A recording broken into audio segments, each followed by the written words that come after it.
Hello, everybody. Welcome to this week's edition of the Ionavation Podcast. I'm your host, James Phelps. And I'm your other host, Jack Huscher. And today we have an Iona alumni, founder of Underdog Global Partners, and executive producer of an ESPN original series, Running with the Wolves, Matt Rizzetta. Nice to have you, Matt. Jack, James, great to be here. No worries. Thank you so much for being with us. My pleasure. So throughout your podcast, your e-talks, you talked a bit about business and also sports business, and you said a lot of people don't know sports business. Could you tell us what exactly sports business is? Because I don't know myself.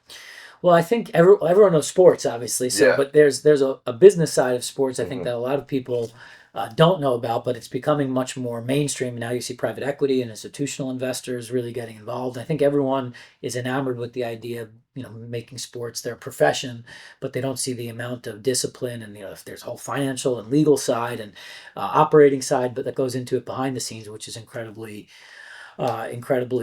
sophisticated in many cases. So I was telling the class earlier, if you want to go into sports, I think it's a blessing. If you could wake up every day for the rest of your career and truly work in your passion, I mean, you've done something sure. great.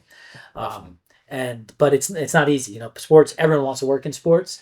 I must get hundreds of emails from young aspiring sports management executives every week. They want to get into sports, but the reality is you have to work so hard. I built a marketing agency for 10, 12 years before I got into sports ownership myself.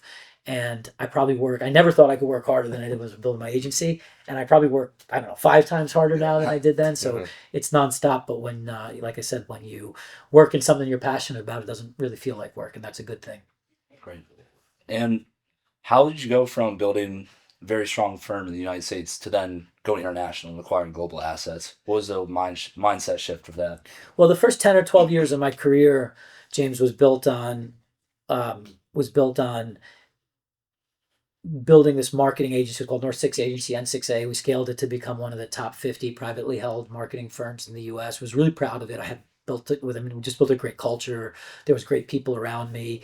And I loved the culture we had built, but I didn't necessarily love the product, the actual service. And I always felt like I was at a stage in my life, I was in my mid to late 30s at the time, and I really wanted to start dedicating the next chapter of my life to businesses that I just felt more passionate about. And I was always passionate about sports. Mm-hmm. People told me, they're like, Matt, you don't play golf, you don't go to black tie events, like do something, I had sold the agency or sold a big part of the agency. They said, do something that you love now with the money that you've made. And I went out and I bought a team in Italy called Campobasso, which was actually from the region where my grandparents, about an hour from where my grandparents immigrated from. And I just fell in love with the idea of putting this team on the map and creating. Everyone loves a Cinderella story. Everyone loves an underdog story. And I really felt like this club could represent the quintessential underdog story that so many of us in the U.S. who love sports really can rally behind. And it turned out to change my life. From that project, then we wound up getting in other deals, and then we've built a whole entire investment firm around it called Underdog Global Partners. We own several sports assets all across the world, all different types of sports, but it all began because I followed my passion and put some of my money into building a club and bringing my dream to life. Awesome. You sorry, Jack. No. Right. You talked a lot about community as well in your talk. Can you sort of just talk us through how your community, maybe growing up, you said a bit out there, but look, for the viewers here, how your community throughout Iona and your family life took you to where you are today? Absolutely. The first thing is, I'm very big on communities in your career. I think if you surround yourself with great communities and you can figure out a way, and it's a reciprocal relationship where you can give to a community and the community gives back to you, I think it's a beautiful thing. And I think that is probably a good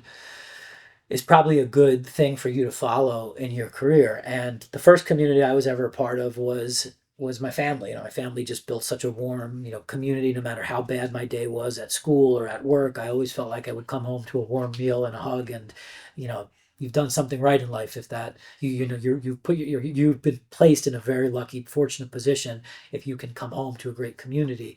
The second great community I was a part of was right here at Iona, and Iona taught me the value of community in terms of It's a great support system. You have people who have your back. There's a great network. There's people who are genuinely invested in your success. And now, I'm really fortunate to be at a stage where I feel an obligation and a debt of gratitude, obviously, to Iona, but I want to give back because they've given to me more than I believe I could ever give back to them. And, to your question, I think that's sort of a guiding principle on all of our projects. Whenever we go and invest in an asset, the asset has to have some sort of community component to it where we feel like A, we can really embrace this community, and B, the community is open to embracing us. And it hasn't hasn't guided us wrong yet. So I've been really lucky to be part of it. And even if, look, in business, you're going to have failures too. It's part of the game.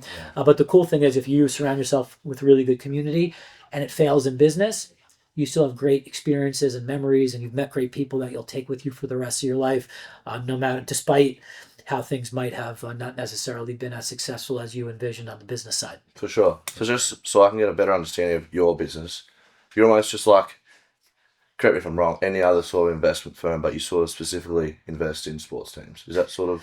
Yeah, so Underdog Global Partners is an investment firm that owns and operates sports and sports-related assets. We have 3 different subsidiaries, all owned by UGP, Underdog Global Partners. Our first subsidiaries are sports franchises. So right now we have 5 sports franchises all over the world. Soccer teams, basketball teams, built right now. They're based all throughout Europe and North America.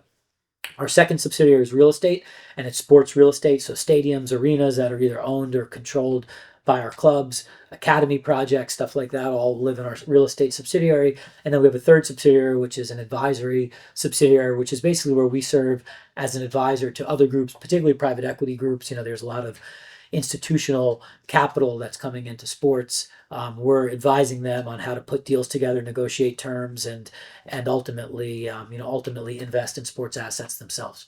Cool. Thank you. Awesome. And I think our last question is, what advice would you give to young entrepreneurs or students who are looking to further career post-grad?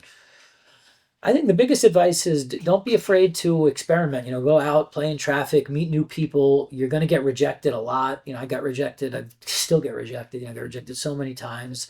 It's a part of the game. I think you have to lean into it. You have to embrace it. You have to learn from it. And don't be afraid to put yourself out there. I think, especially in the business that I operate in, sports, it attracts so many people because people, sports like a magnet. Everyone just wants to be around sports business.